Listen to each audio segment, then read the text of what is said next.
Good evening, NFL fans. Welcome back to the 5 Yard Rush Daily Fantasy Sports Show. You are joined by me, your host, Nick Owen. Sadly, Mark Ferguson is not with us this evening, a late dropout. Hope everything's okay there, Mark. I'm sure we'll see him back next week. But I do have Jord on. This is the first time that we've podded together, Jord, so I'm looking forward to see what the evening brings.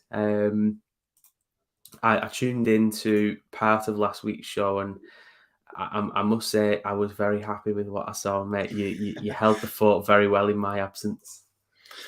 I appreciate that, and it's like I said, it's the first time we're putting it together. It's probably going to be good in it. Two Northerners, so yeah, might have to get subtitles up. Yeah, definitely subtitles. Though there are some listeners that we do have that I know for a fact they do definitely love that northern accent. So if nothing more, we might get a few extra views in. You never know, mate. You never know. Whereabouts are you from? Up north? Same as Pitsy, actually, from Bradford, which is Bradford. Oh my word! On the brink. I like to say I'm on the outside of Bradford. It's close to like Lancashire, which. Fair enough. Yeah, we'll claim you, mate. We'll claim you. I'd rather be classed as Lancashire than Bradford as well, to be fair. Week 2 then, John, talk me through. How did you get on? Not very well. I'll be honest with you.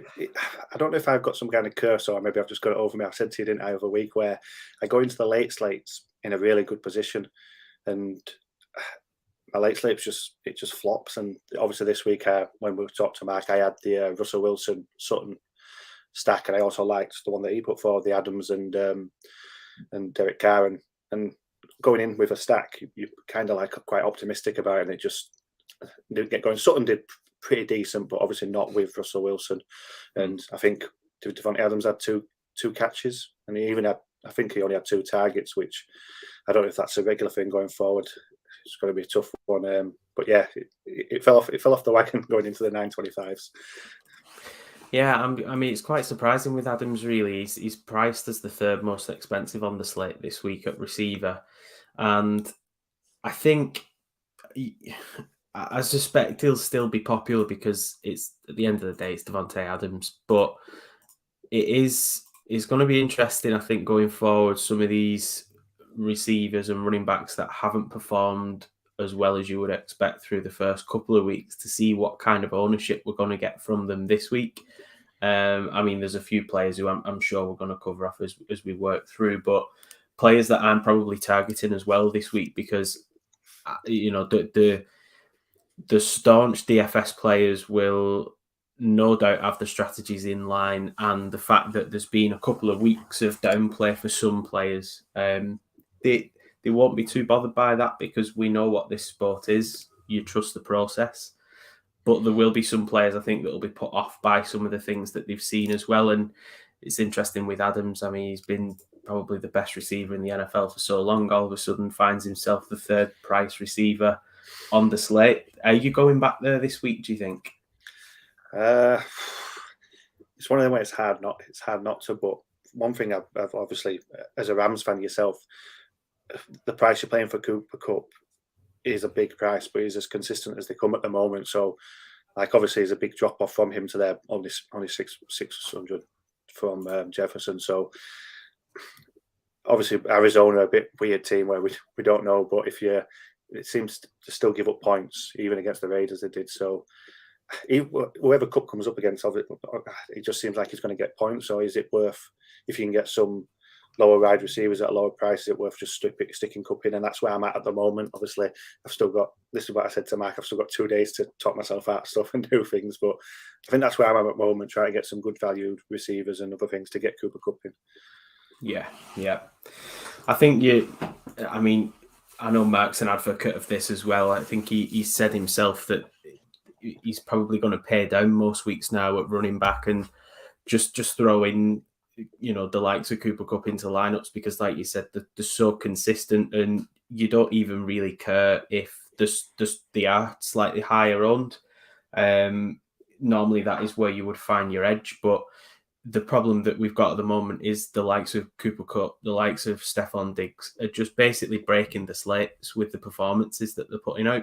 So if you don't own them, you're actually doing yourself a disservice really by just excluding them from your lineup because of things like ownership. So I think sometimes you've got to look at receivers like Cup, and there's going to be times where he's very chalky. I'm sure this week his ownership will be high again, but me and Mark have said in the past, sometimes it is good to eat that chalk, and you've just got to play those players because if anything, you're just harming your chances of cashing, I think, sometimes without owning them.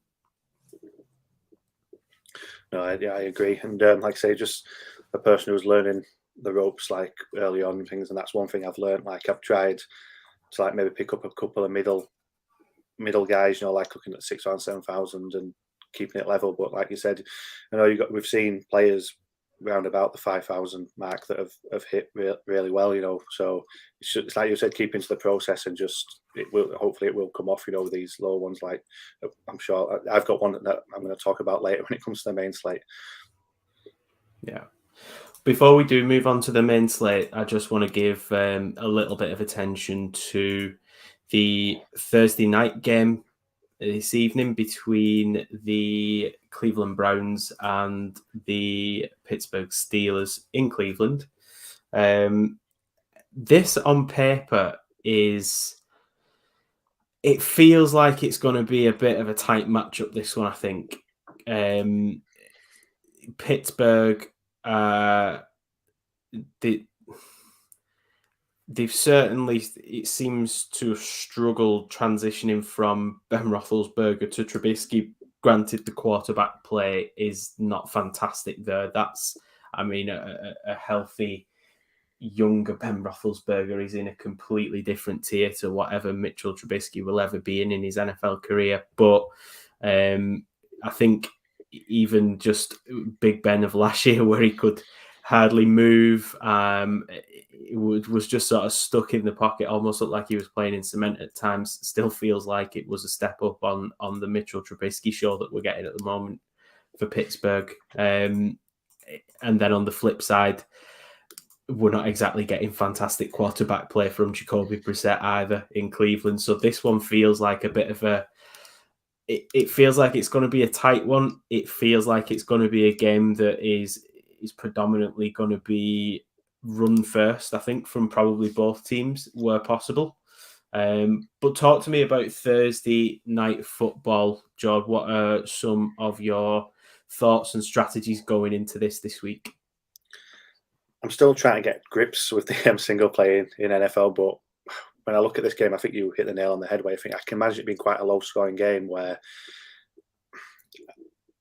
obviously you can tell me if I'm wrong here, Nick, and stuff, but it might be a play where you maybe play one or other kickers and stuff, because they could easily be a bit of a field goal. And it's obviously you got Nick Chubb who's going to be the highest if you put him in the flex. And is it worth maybe taking a chance on Kareem Hunt? We saw that in week one where obviously Nick Chubb had the rushes, but Kareem Hunt got a couple of touchdowns and a bit of receiving work, and it shot his score right up for 7,600 in the flex. It could be worth taking a chance there and maybe just flitting around. Like what I have learned in a lot of games, maybe not this one because it might be low scoring, is trying to find that lower price receiver tight end or that might have a little breakout game and shoving him in where you can get some of the big players. But this one just seems like you said, it's going to be low scoring.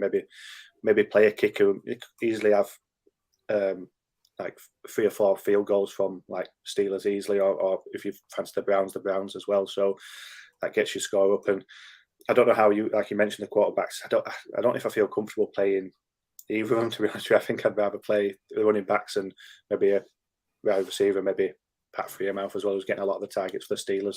So I can't even decide if anyone's going to be behind in this game where it could, like you say, it just could be just play the running backs. Yeah, it feels very much like that. I think you've got to create a bit of a script with this game, I feel. And I think if you're expecting it to be run heavy, like you said, Kareem Hunt's actually a really good play, because even though Chubb had a fantastic game last week against the Jets with his 3 touchdowns, Kareem Hunt still had 13 rushing attempts there. And you've always got that possibility of working the receiving game as well from Kareem Hunt, them check downs, them little screen passes. He does get involved a lot on that side of the ball. I think you're absolutely right. Run first, maybe if you want to get a little bit contrarian. I'm sure Nick Chubb's ownership will be sky high tonight, so you can always throw in someone like Kareem Hunt in your captain slot if you want to get a little bit different, because you never know, it might just be a Kareem Hunt kind of night.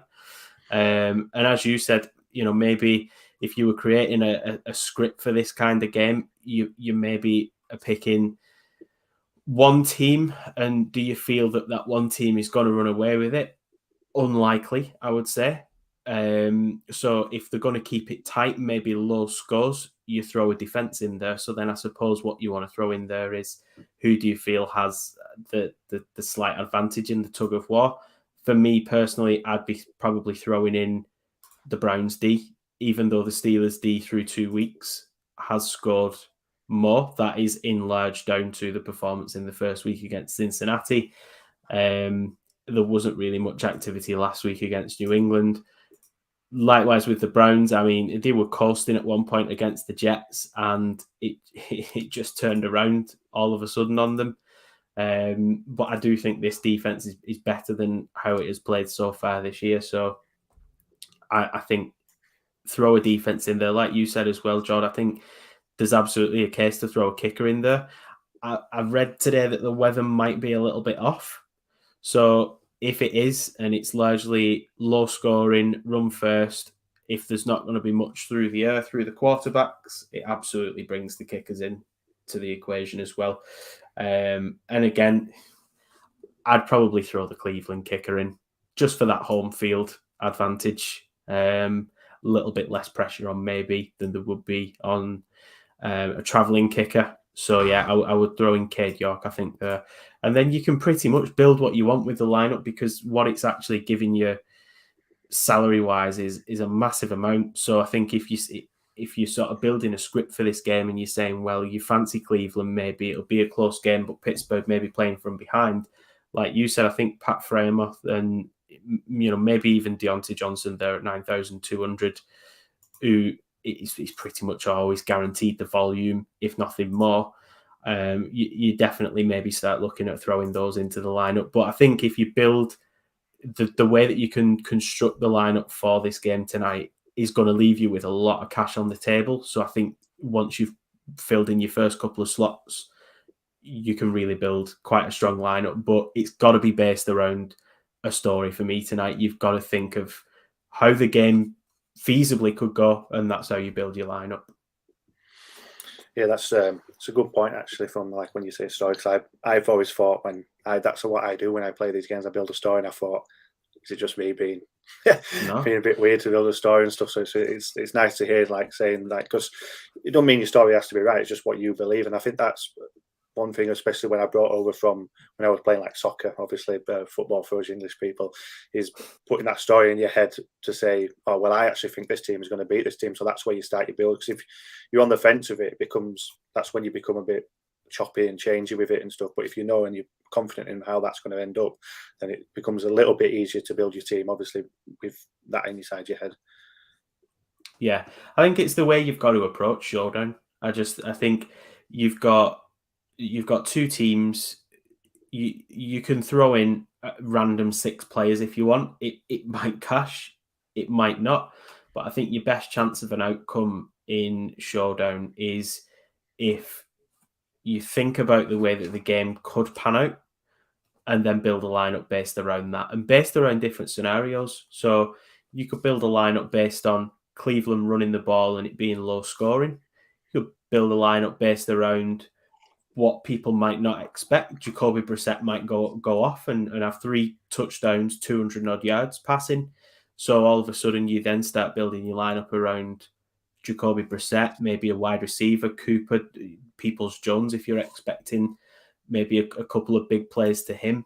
If you think on the flip side of the ball that Pittsburgh are going to come out and do exactly the same, the unlikeliest, I think, would be that Pittsburgh come out and pass the Browns to death. But if you think that's what's going to happen, then you all of a sudden you start building lineups around the likes of around Deontay Johnson, and like you said, Pat Freiermuth definitely comes into the equation then as well, I think.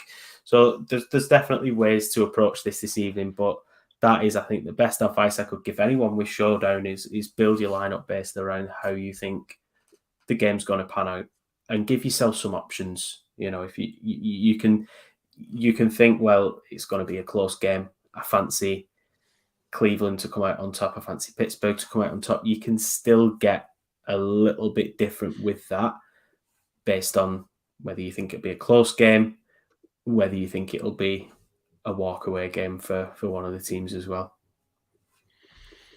I definitely agree with that, yeah.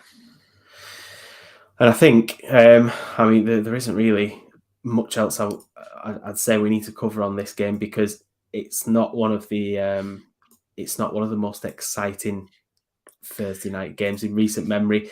I mean, on paper, a couple of seasons back, this would have been quite an exciting Thursday night game, I think. But tonight, with the way that the two teams have been playing recently, probably not, is my thoughts. No, it's one that I'll catch up when I can tomorrow. Not that enthusiastic about getting up early to watch it. Condensed game, I think, is the way to approach this one. Condensed game footage. Let's talk main slate then, George. So Sunday's games, obviously, we're going to cover anything that starts at 6 p.m. and then the slightly later kickoffs for us in the UK, anything that's around 9 or 9:25.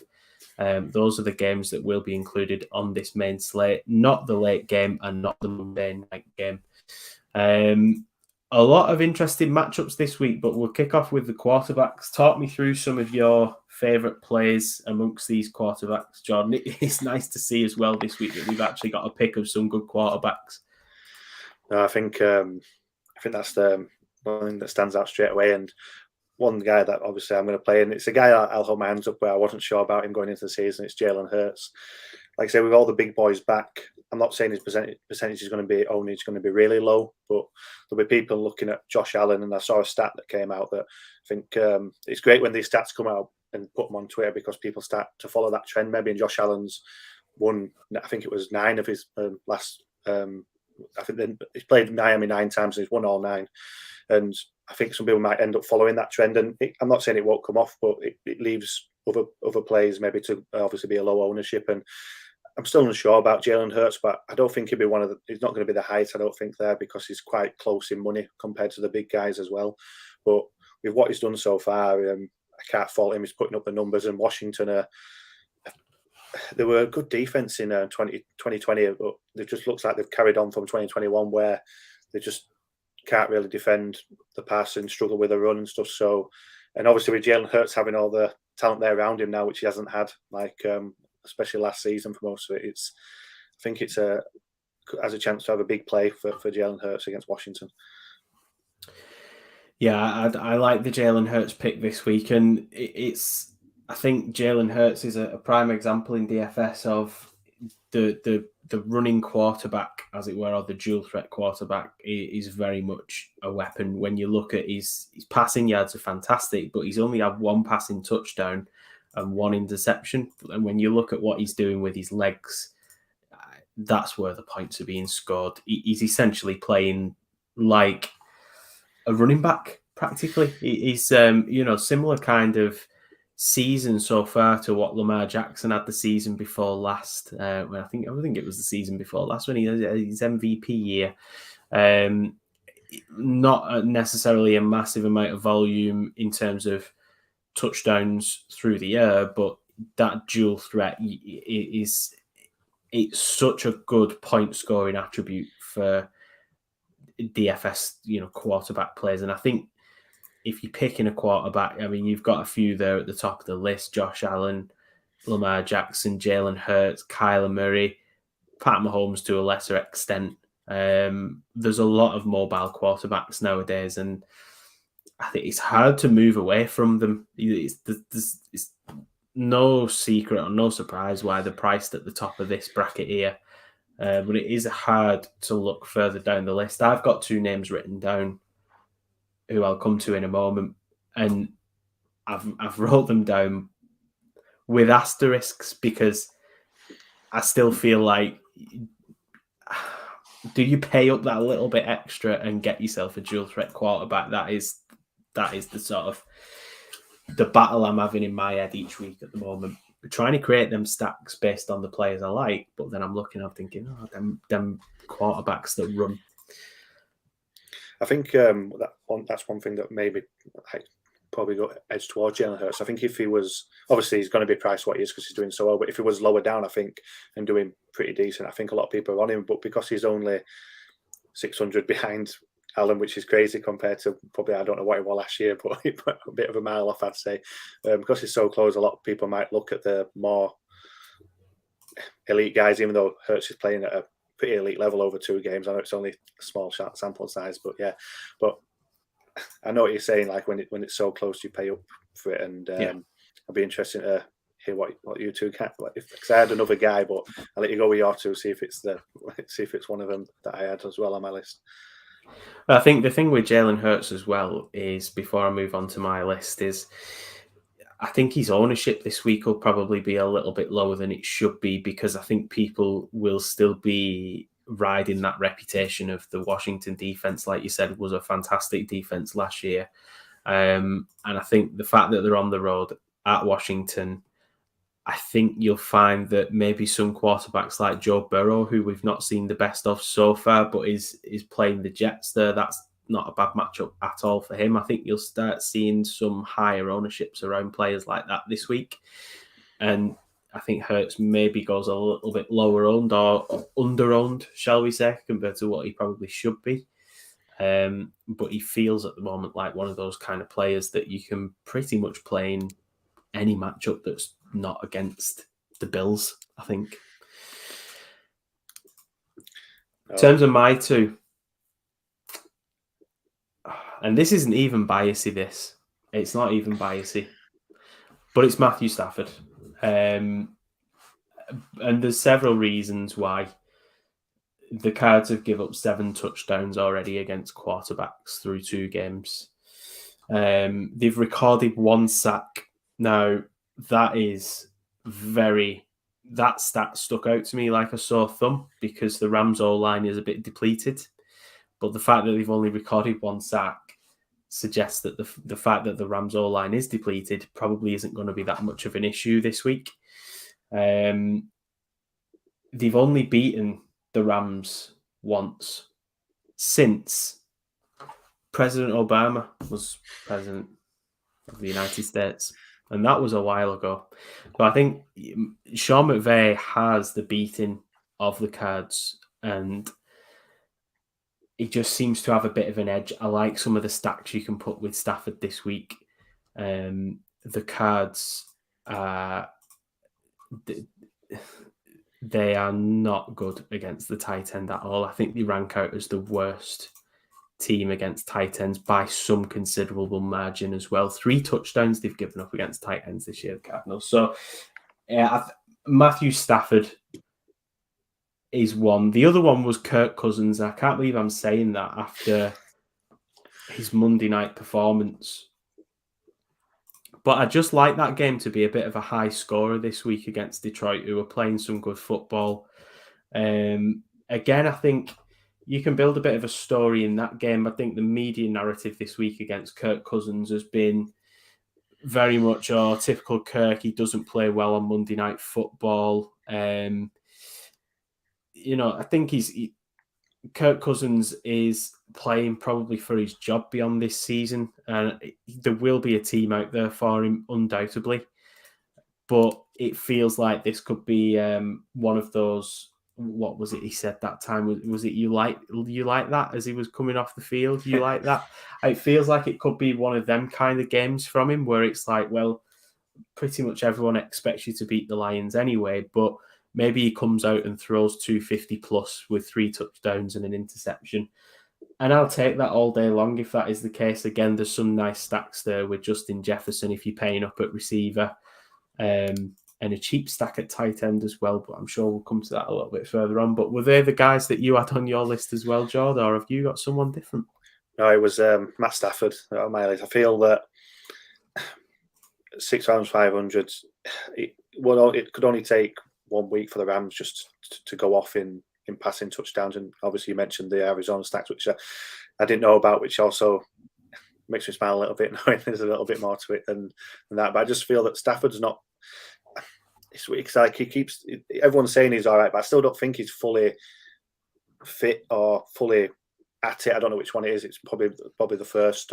We've obviously coming off the injury, and like I say, we've seen the Rams last year. They can easily go off, and Cardinals, even though they came back to a win last week against the Raiders, this up until the fourth quarter, they looked dire on defense, and Rams are definitely a team who can capitalize on that with the talent that they've got. So he's one of them players where a lot of people probably won't be on him. He'll be low ownage, and he could easily be one of the top quarterbacks this week. Even with the big guns there.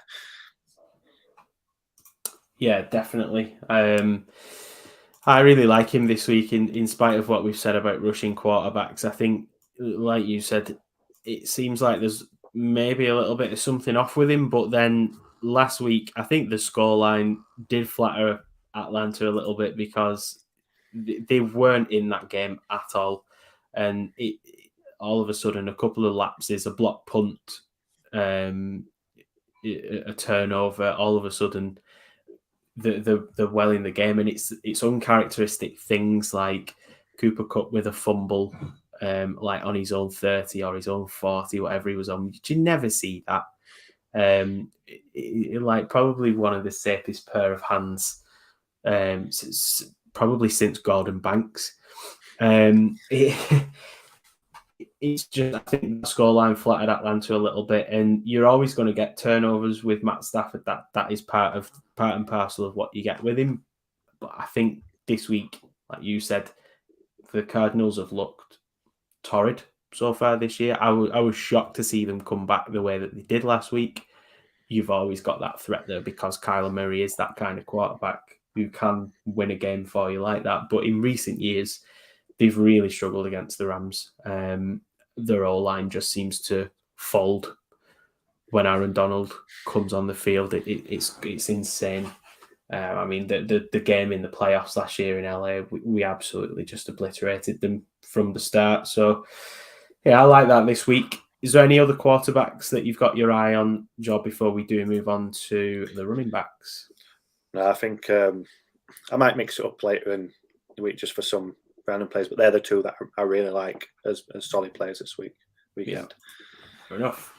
We'll move on then to the heavy-duty position, the running backs. So I'm in two minds this week because there's some of the guys at the top of this list who I think are really due a bounce-back week. But then there's some good cheap options, I think, in there as well. So talk me through some of your core plays in the running backs. The first guy is a guy that I'm really happy about playing, which normally means one thing. He ends up having a bad week, but it's Fournette for Tampa Bay, obviously at home to Green Bay. But Green Bay have given up 130 yards per game, rushing, and obviously last week against Chicago, David Montgomery, who's not known as one of the best running backs in the league, went off for 122 yards from 15 carries, and then you had Khalil Herbert and Fields on top, and obviously they were behind in the game, and they still kept running the ball. It's a bit strange, but yeah, obviously Fournette's questionable at the moment, but by the sounds of it, it's just getting on a bit with old age, keeping him out until it gets to the back end of the week and then to the game. But Fournette's been pretty solid so far, in his two games. He's obviously against New Orleans, he didn't have the best of games, but he still got 9.4, which obviously we're looking for higher than that, but he is capable. It was one of them messy games against New Orleans. It's the rivalry game. It tends to happen all the time with Bucks and Saints, but against the Cowboys, he did pretty well. And if Green Bay keep letting up the yards they are doing as the rush, I think at 6,000 and 6,500, I think it's could be a solid play there with Leonard Fournette. Yeah. He promises the touchdowns are coming as well, doesn't he? I think he tweeted out that he must have obviously had a few tweets from fantasy managers, but he said that they are coming. Don't mind that play at all. The questionable tag doesn't really bother me. I think it's just like you said, probably veteran precaution at this stage with him, just sort of managing the wear each week. Interestingly, with the Green Bay against running backs, it has seemingly been an Achilles heel of Green Bay for several years now. I know last year when myself and Mark were doing this every week, it felt like whoever played Green Bay you targeted as a running back, and I feel like it dated back the season before that and the season before that. So it's obviously an issue that they've just not resolved. Anyone else standing out for you? I think the other one where I've thrown in it, and I think I've done a couple of teams where I've used, because they're both so cheap, I've got them both, and I couldn't really like lean on one. I thought if I lent on one, then the other one I'd go off. So I've got like Michael Carter and Breece Hall sprinkled around in a couple of games because they've done pretty well so far. They seem to like be splitting a lot of the different carries and like even out the backfield. But it just feels like there's going to be 1 week where one of them just goes off. And Yeah. It's a bit similar to the Cleveland, in it, with Hunt. And I know that Chubb gets most of the carries, but we saw in week 1. So I didn't want to like lean on one of them, but there's only $100 difference between them both. And like I say, it opens up the door to build, other teams, especially with your wide receivers, as we mentioned, the higher end ones. Yeah. Literally $100 between them on the pricing. I think if I was going with one or the other, I'd probably be throwing Carter in of the two, only because he does seem to be seeing a little bit more work than Hall does on the receiving side of things.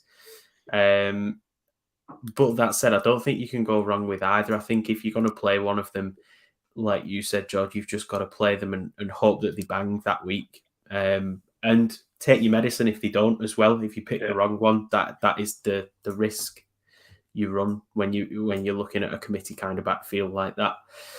I really like some of these names at the top of this list. I think Dalvin Cook's due a big week.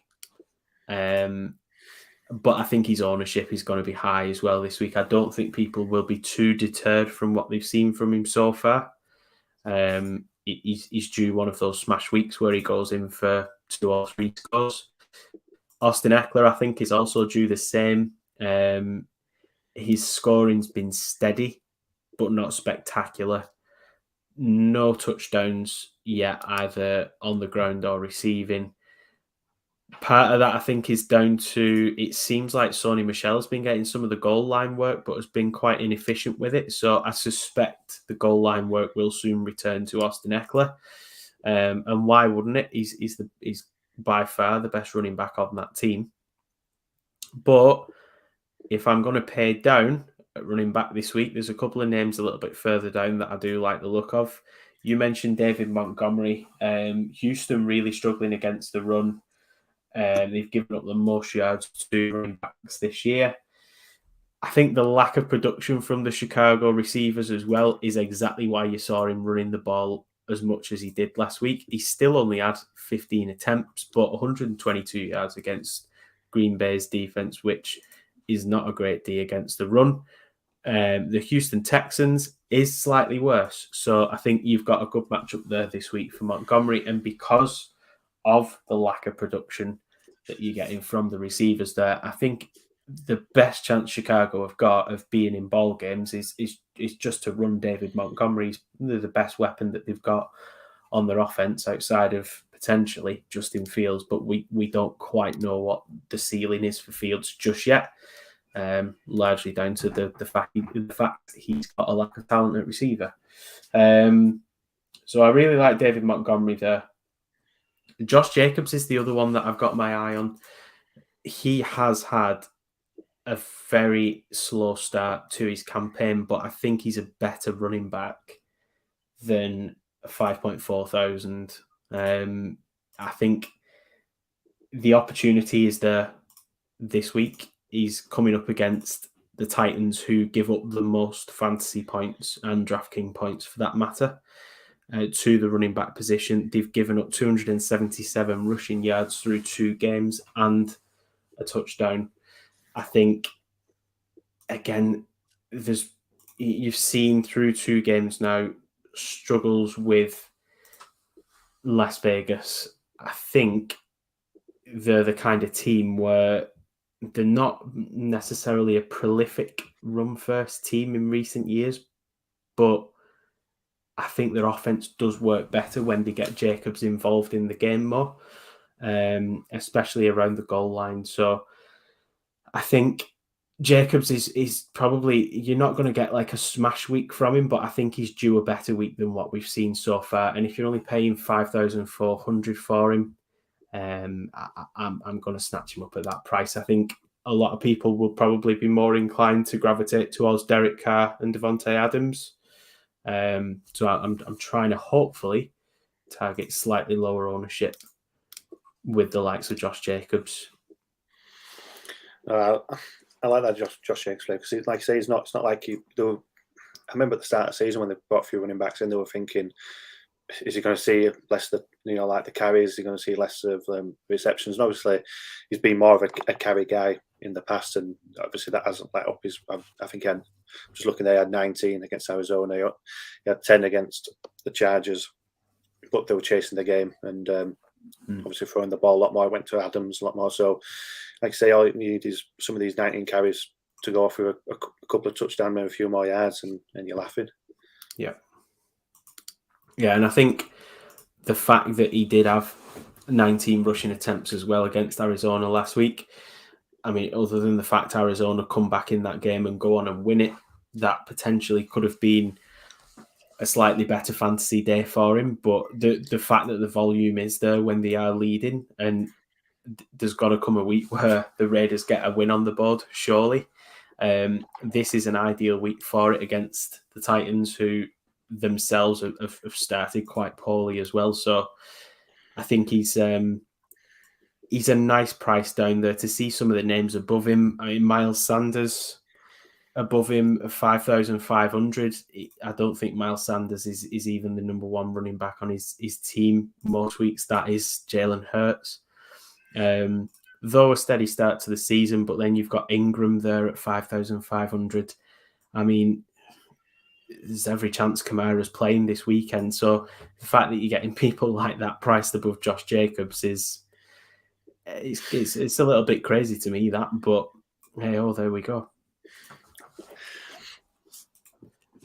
Before we do move on to the receivers, anyone else at running back that you did want to mention? I think I've covered the ones that I like. I probably Seahawks are, like, I hate saying this, and you're probably loving this, to be honest with you, but Seahawks are a bit suspect in a few areas now. So obviously Patterson could be a decent play. Obviously, you know that he can line up as receiver as well at 5'8", might not be too bad. So that may be one that I might throw in there as well, which I absolutely hate doing, but when you try to win money, it goes out the window. Yeah, buyers can't come into it. Buyers cannot come into it. So yeah, I don't mind that at all. It's a shame that we haven't got a slightly clearer Seattle backfield as well, because their running backs are quite cheap this week. But there's no one that you can play there with any kind of confidence. And actually, Walker's priced higher than Penny this week, which Penny's been mainly the lead back. I say lead back. It's not like he's had a massive amount of carries, but that's an interesting development there. But yeah, there's nothing that you can play with confidence at all there. I think if you were targeting upside, if you were paying down even more, Raheem Mostert got quite a few carries last week, but they are playing the Bills, so that's touching on whether you want to play running back there for Miami. I wouldn't personally. Stevenson, again, there's going to come a week where he's really efficient. I mean, 5.2 yards per carry against Pittsburgh. I think I recall Harris going down as well at one point. He did continue playing, but it only takes a knock, and you've got someone like that at very low ownership then who comes in and does you a really good job. Maybe even if you're targeting someone like, I don't know, maybe even if you're really paying down, and you could even target someone like Nyheim Hines, because there's just not a lot of receiver at the moment for the Colts, and they're going to be, you would assume against the Chiefs they're going to be throwing the ball a lot. So it potentially brings in, he's had 11 targets so far this year, Nyheim Hines. It potentially brings someone like Hines in. And we've seen with Hines, he doesn't need to be a 15, 20 carry volume kind of running back. He's not going to be that when Jonathan Taylor's there, but if he gets a couple of screen passes out of the backfield, there's every chance that he could run in a couple of touchdowns. You just don't know. But yeah, if you're going to pay down, that's probably where I'd be looking this week. Move on then to wide receiver. So we've already mentioned some of our quarterbacks. Is there anyone that you're stacking with your quarterbacks there first and foremost, Joe? Obviously, it's the obvious one. We mentioned Cup earlier. So obviously when I've got Stafford, it'll be Stafford Cup, which I think it's always likely a good play anyway. So there's no point in saying it's a good play this weekend. It's going to be a good play most weekends. But I think that's one that I really like. And obviously Jalen Hurts, obviously I went for AJ Brown. She had a bit of a quiet week, but I saw Tomu, the best ball, on Twitter. He mentioned, which were a nice little tidbit, which I didn't know, that Washington actually give up more yards to the wide receiver 2 than do wide receiver 1. So Devontae Smith might be a good play there as well. But because I've already committed to AJ Brown, I'll probably stack AJ Brown a bit more of him, because I'd hate to go off him now and then he go off over Smith. Yeah, I think sensible there. Really, if you're playing Jalen Hurts, I think it's worth paying up at receiver and getting someone like an AJ Brown in, who's already seeing a large amount of volume there. I'm probably not opposed to Devonta Smith, but I'm not. 7 targets last week. That's better. That's more of what you want to see. His involvement so far does worry me a little bit, but that's an interesting stat. So it's definitely something to consider. And I suspect if people are going to stack Hurts, then AJ Brown is probably going to be the guy that they're going to stack him with. So it's a good way to get a little bit different that as well. I think outside of the stacks, who else have you got your eye on? I've thrown in a couple of lower price ones, because if I'm going Cup, I'm going to have to go a bit low. And obviously Mark kind of like points to the fact that this guy, the first guy that I don't think anyone's mentioned him on the pod before, Jacoby Myers from the Patriots. Okay. $5,000, which is pretty cheap, and he's seen them. I think he's leading on targets by. I think he's had 19 targets so far. He had 13 last week against Pittsburgh in a close game. This could be relatively the same, if not chasing, so he could come into play a lot more. He caught 9 last week in the week 1. He had 6 targets. It seems like as it stands now, he's the favourite target, because the next one down is Aguilar with 11.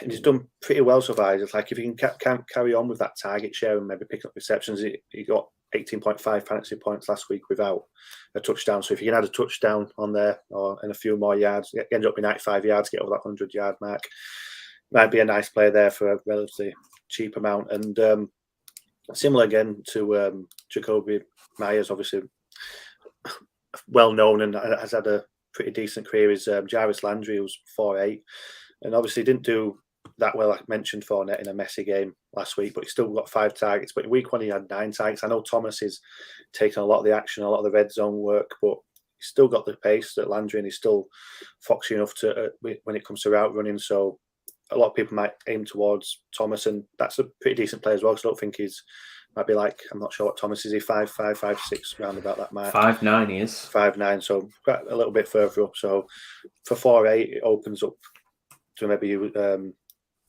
give yourself more option when it comes to building. Like I said, it's not like he hasn't been targeted. So all you're hoping for is, like I say, week 1 against Atlanta, he had a 100-yard game, no touchdown. So this is a thing when if they get picking up yards, all they need is that touchdown to get you over the edge, and he is capable of that, even though he is pushing on in the age a bit.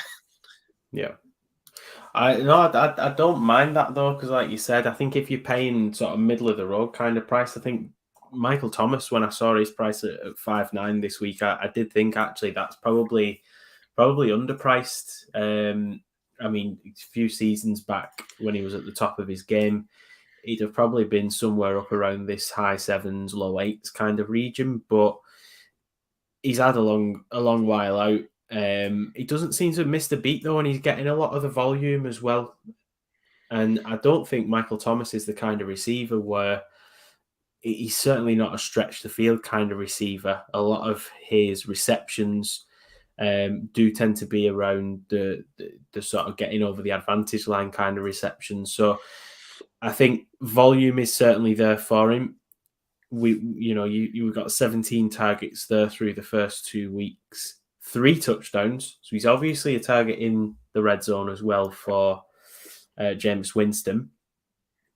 I don't mind the Jarvis Landry pick. I'd actually go even further down the list and maybe look at Chris Olave, who had a massive 13 targets last week. Now, he only hauled in 5 of them, but 5 for 80 yards with a 51-yard long gain. So I think it shows that the sort of volume is still there for him. They are throwing the ball. Was that volume because they were up against Tampa Bay, ultimately go on to lose that game? Possibly. No Alvin Kamara, will that have impacted it? Probably. But I do think you're probably going to get a breakout game at some point from Chris Olave. And I think at 4,500, that's not a bad price either. So I think you've got some cheap options there for New Orleans. And I like that game as a stack because I think it does have the potential to be a high scorer. Carolina's defense hasn't looked spectacular through the first couple of games. And I think if anything, if there was a strength of New Orleans, it would probably be their defense. So it could be an interesting game, that on the road. There's a couple of the ones you'd already mentioned. Cup, if I was playing Stafford, I think you've got to play Cup there as well. Just put him in your lineup at this stage. Just throw him in there. Don't worry about it. Yeah, he's expensive, but don't worry. Justin Jefferson is an obvious one. I'd like to make the case for Thielen because he is cheaper by some way. But my concern with Thielen is in previous years, you've seen a lot of red zone looks for Adam Thielen. And I feel like he's not getting them as much as he once was. He's getting on a little bit now. Is that factoring into it? I think like there's going to come a week where inevitably he's going to have a good fantasy week. He's Adam Thielen at the end of the day. He's still logging the snaps. He's still on the field plenty. You know, he had 58 snaps against Green Bay, 57 against Philadelphia. He's still, you would argue, probably in the receiving game at least second, maybe third choice receiver if you're going to throw Dalvin Cook in there as one of those choices. But yeah, I think if you want to get a little bit different and target someone other than Justin Jefferson, Thielen at 5'9", not a bad price. Historically, the red zone looks have been there. They're not there currently, but there could be a week where that happens. I like the big game stack of the Bills and Miami. Diggs partnering with one of Hill or Jalen Waddle. I like that. But George, one of the names I'm going to go to, and I can't believe I'm saying this because I've already said David Montgomery, but it's Darnell Mooney. I think if you're playing a lineup where you've not got David Montgomery, Darnell Mooney is worth a look this week because I think a lot of people are going to be off him at this stage. I think his ownership will be driven right down. But there really isn't much else there for Justin Fields to throw the ball to. There's no one else in Chicago. His snaps were lower last week, but I think largely that is down to the fact that, I mean, Green Bay, in the end, it was a fairly comfortable win for them against the Bears. And I think there's going to come a week. Darnell Mooney is a better football player than what we're seeing at the moment. And I think Justin Fields is a better player than what we're seeing. San Francisco was horrendous weather. And on the road at Green Bay is a tough game for anyone. So I think the matchup this week is a lot better for him against the Texans. And like I said, I'm high on David Montgomery, but if you're not going to play David Montgomery, I think this is a good pivot at 5,300. He's reasonably cheap, and the lack of competition is still quite appealing for me, despite the fact we've not seen much from him output-wise this year. I saw enough last year. That's the thing. Yeah, I saw enough last year because he's in a lot of my fantasy teams, and I'm hoping you are right. It starts picking up this week. Like I said, I thought he was a fantastic player, and he is a fantastic player. It's just after 2 weeks, it's not looking great, but we know that can easily change. And you mentioned the 2 games that they've played there could happen to most teams and most players. Yeah. There's got to come a week where he turns it round because we saw it last year, and it's the same quarterback as well. There's nothing's changed there. Yeah, Allen Robinson's not there anymore, but Allen Robinson didn't really have a productive year last year either at Chicago. Darnell Mooney was the heavily targeted receiver. So I think it will turn round, and I think get on him while his ownership's probably as low as it's going to be. Unless obviously they're coming up against a really good team, but he's not performing. Now is the time to play him, I feel, and just go with it again. I think if you play someone like Montgomery, it's a hard sell them because if you're playing Montgomery, you're playing him because you're expecting them to run the ball a lot. So the volume takes away from Darnell Mooney then, but Houston Texans still not a gimme game. Certainly not. Tight ends then, Jod, the favourite position of the show. Maybe other than defence. But yeah, tight end, that is actually a position that I quite like this week. But kick us off. Who do you like? No, there's a couple there that I like, especially this guy. You mentioned Cardinals are quite bad at defending the tight end. The Seahawks are pretty bad at defending the tight end. So much so they gave I think it was 40-yard or touchdown pass up to Ross Dwelly from San Francisco 49ers. I'd never heard of him until he scored that touchdown. So, but obviously, if Kittle wasn't playing, they ended up running the ball a lot more. But I think last year they were third or fourth worst in the league with giving up yards to tight ends, and we know how a lot of people have been feeling. Obviously, you mentioned Mooney. A lot of people are feeling the same with Kyle Pitts with Falcons. Still 4,800, but I feel like a lot of people will be off him, even more so with Drake London doing well at wide receiver. So a lot of people will shimmy over to him. And I know Kyle Pitts only had 1 touchdown last year, but he still put up yards and catches, and he is going to come good soon, and it could easily be against Seattle again. It has to be my team, unfortunately, but we know his quality is dope, and he is going to come good again. And like I said, it could be a good get right game for him this weekend with what Seattle are doing defensively, and like I said, mentioned with how bad they are against tight ends at times. Yeah, I'm with you. I think if people are going to start coming off him because of what they're seeing. But I think if the matchup's right for him, which it seems to be this week, in terms of, like you said, Seattle not fantastic against tight ends thus far. So I think there's definitely a case there to play him. You would expect that on the road, it's going to be a tough game for the Falcons. Is it a game where they're going to have to throw the ball? Quite possibly. There's not a massive amount there in the run game for them at the moment. So I think really picking on Seattle's secondaries is probably the best route to victory this week for the Falcons. So Kyle Pitts, you would expect, is definitely going to be involved there. Is there anyone else at the tight end position this week that you've got your eye on? There's just one other guy, just like he's priced a bit further down. He's seen a lot of the targets that Jets.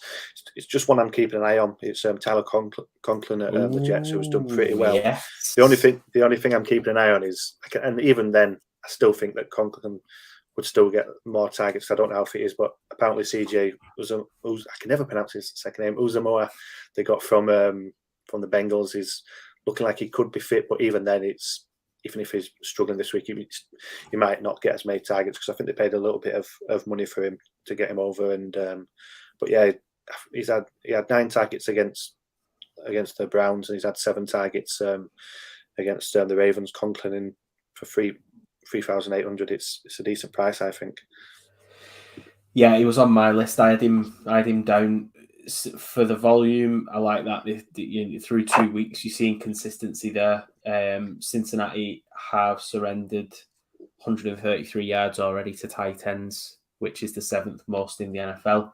I think what you've got to consider as well with New York is that game script wise, this one could be another high scorer. But also Flacco is his quarterback at the moment, and Joe Flacco is at this stage in his career, despite some of the throws he was making last week, his yards per attempt average is relatively low, and I think when you see that from a quarterback, it does benefit tight ends because they're always there as the check down man underneath. I think 7 yards and 5.2 yards are his averages so far, Flacco. So I think playing someone like a Conklin, 3.8, nothing lost, nothing gained at all there. It is cheap enough at 3.8, I think, if you're paying down at the position versus some of these higher price guys at sort of high fours, 5, 6, 7,000. I like that play. Like I said, he was on my list. Irv Smith was one that's on my list, and I'm having to really scroll down to find him. But at 3.1, again, I think you'd say he's probably third or fourth in line for targets if you're going to put someone like Thielen ahead of him, and if you're going to count Dalvin Cook in that target share as well, which why would you not? But he does stack with Cousins if you're going to play him. If you're not playing Cousins at 3.1, he's, if nothing more, he's worth a punt. His volume certainly not guaranteed, but one of the interesting things with Smith, Kevin O'Connell, the Vikings head coach, did say that he will play a major role in this offense. And Kevin O'Connell, for those who didn't know, obviously the Rams last year as an offensive coordinator. And I think when you see how Tyler Higbee was used in the Rams offense, it's not outside the realms of possibility that Irv Smith is used in exactly that kind of role as well, where you get a sort of guaranteed 4, 5, 6 targets per week, and you're getting that sort of 40, 50 yards out of him with some red zone looks as well. He might mop up some of those red zone looks that we've seen Thielen get in recent years. So I think if nothing more, 3.1, it's worth a punt, especially coming off that game against Philadelphia with 8 targets, 36 yards, and a touchdown. I'm going to mention Irv Smith, but I was thinking I'll get ahead of myself. But he did see a lot of the targets when you mentioned Thielen. You'd see a lot of the targets in that game. I know they were chasing, but he does look like a guy that obviously coming out off an injury last year where they didn't get to play him, and a lot of people were high on him. It could be going into this year where it looks like they are going to use him a lot more in the passing game. Well, last season was Irv Smith's season, wasn't it? Everyone going in the season, he was getting drafted very high in fantasy leagues, talked up massively, and then he had the injury. He actually could have had potentially an even better game against Philadelphia. He had a bit of a costly drop, I think, that would have resulted in a decent chunk of a play. So, if you're not going to play him this week, he's one to keep your eye on because he is a little bit down in the pecking order there, but he's still seeing the targets like he did last week against Philadelphia. So if that game is, as we expect, potentially going to be a high scorer, then it does bring in the passing game. It does bring in the receivers like that. And it's if you can't afford the likes of Jefferson, it's a pivot off Jefferson, a much cheaper pivot that'll free up the funds for you as well. Though obviously my advice would be if you've got the funds, play Justin Jefferson. In terms of if you're going to pay up, I think Tyler Higbee's a fantastic play this week. I don't know about you, Job, but he's right at the top of my list this week. I think Tyler Higbee's quite a good play in general. A lot of times you just see a lot of the targets, like especially when Stafford's coming, he's tied in quite a lot. And especially, obviously, you'll know that more than me, but every time he plays Seahawks, he goes off, like I said, didn't mention, but it seems to tag him a lot in the red zone. Him and Cup seem to be the two in the red zone. I think they try to get Robinson into play after the week one.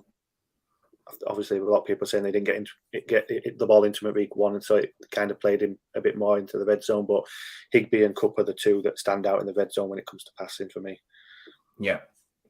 I think as well, given how poor Arizona have been against the position so far this season, he feels like quite a safe play this week. I suspect his ownership will be driven up a little bit because it'll gain traction. I think he's pretty much being talked up in every start column, article, blog that you can see on fantasy football. Every startum situm, he is on the top of the start list. So Tyler Higbee, I think, is reasonable price this week. They're priced slightly cheaper than Zach Ertz, who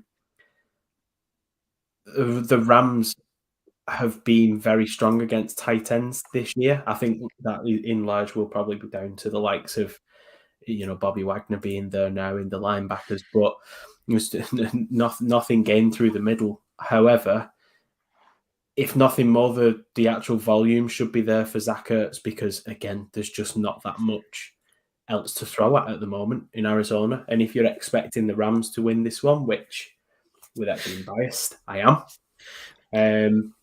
Arizona are going to have to throw the ball. Oh. I'm interested to see which way you think that's going to go, George. As a Seahawk fan that's not expecting it much this year, I don't mind too much. Before it used to be a big deal. It used to be a big deal going, if they can get one over there, we can get in. But they're not going to get anywhere near the top, so we'll just watch it all play out and enjoy it and take our picks in the draft 2023. That's how I'm feeling. Fair enough. Honest, if nothing more. Defense, not really a position I specifically like paying up at, Job. But no. Anyone that you've got your eye on at this top end before we make our way down? No, I think I'm same as you. I try and go to the low end and see if there's some, high upside, see whatever you can get from the defense. But if you are going to pay relatively up, obviously, but you can't probably go wrong with the Buccaneers. Fantastic against the run. We know Green Bay likes to run the ball. If they can stop them running, it's going to put it in Rodgers' hands. Who obviously we've known Rodgers as a passer brilliant, but now he's lost Adams. Seems a bit of a struggle at the moment, so that could end up being a bit messy if the Bucs play well on defense. But to slow it down, I think you mentioned the Bears not doing well. I think obviously the Texans are still quite low down, and I think I've been pretty impressed from when I've watched them.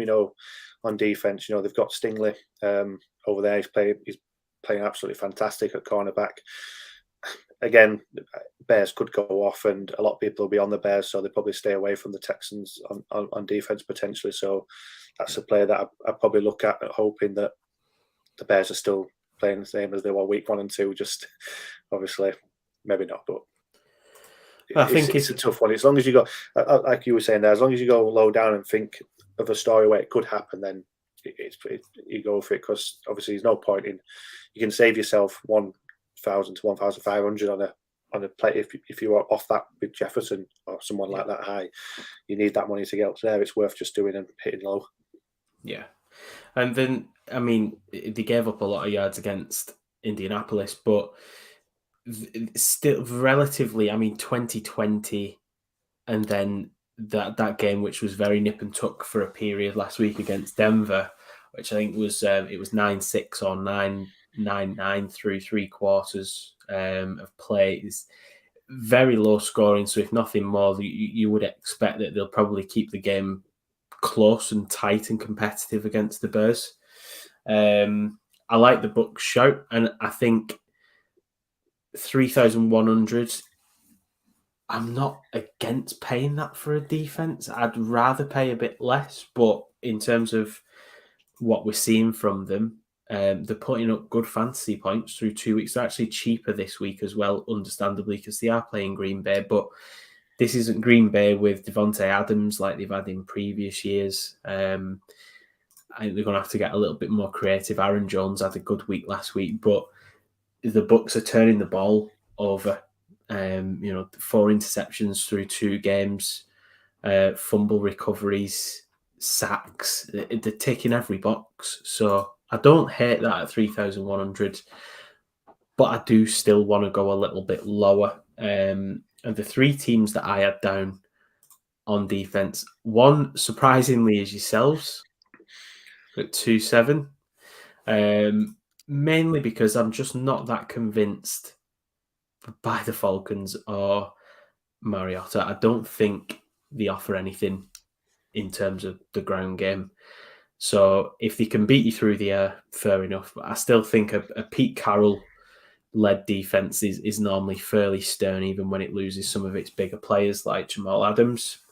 I think the Jets this week Cincinnati, you expect will put up a good number of points, most likely. And they're a low-scoring defense so far this year, but I think they are a better defense than what we've seen from them scoring-wise.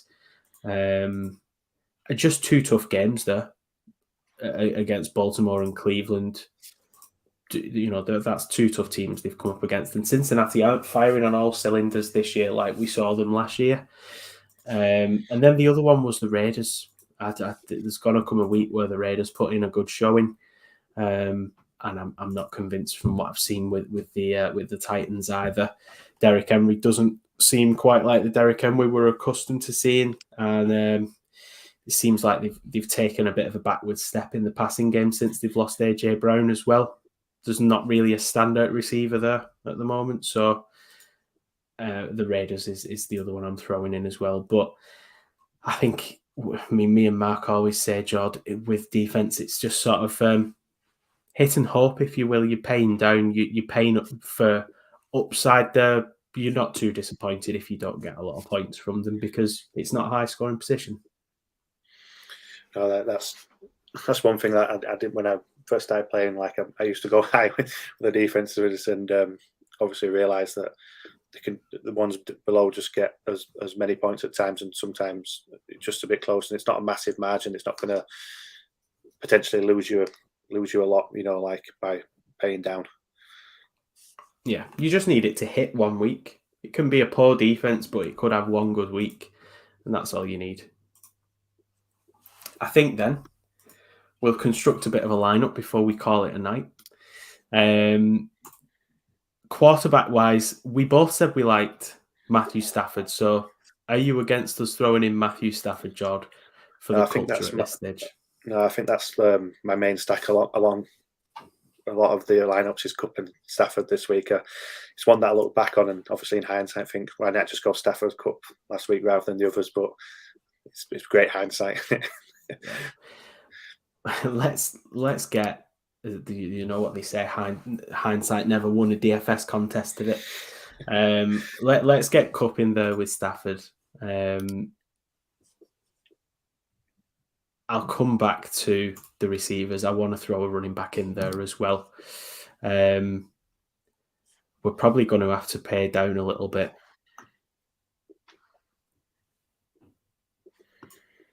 Josh Jacobs, are you against throwing him in?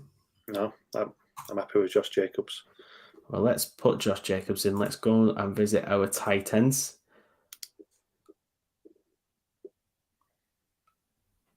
I mean, we could potentially throw Higbee in here, but we're probably then going to have to get a little bit cheaper at receiver, which I don't mind because there was some guys down there around that 5,000 region I think we can go to. I'm also not opposed to Tyler Conklin at 3.8. Yeah, I think if you're not, this is what you mentioned earlier, if you're not going to do the Jefferson, if you're not going to be if you're going to be priced out of him, with obviously having Cup in there, you might be able to get him in if you go quite cheap at the places Irv Smith, so could be a decent player there as well. Cheap. Well, we can throw in Irv Smith at 3.1. I'm not even opposed to maybe throwing in, if we do need to pay down a little bit in the flex spot, maybe throwing Higbee in the flex. It could be an option there as well. We'll throw a defense in just so we know exactly what we're going to be playing with. Spin the bottle.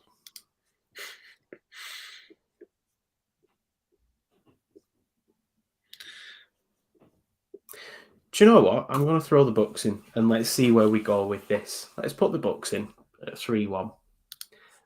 Because we can always take that down if we need the bit extra. But let's just see where we go with it from there. We'll jump back to the receivers. I like your shout of Jacoby Myers at 5. So I'm going to throw him in because I do think New England are going to have to throw the ball this week.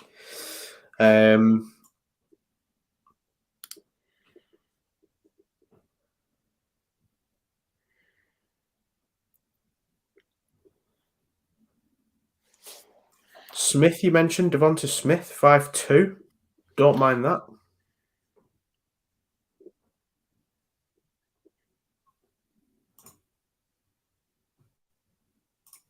Yeah, Devonta Smith 5-2. We having that?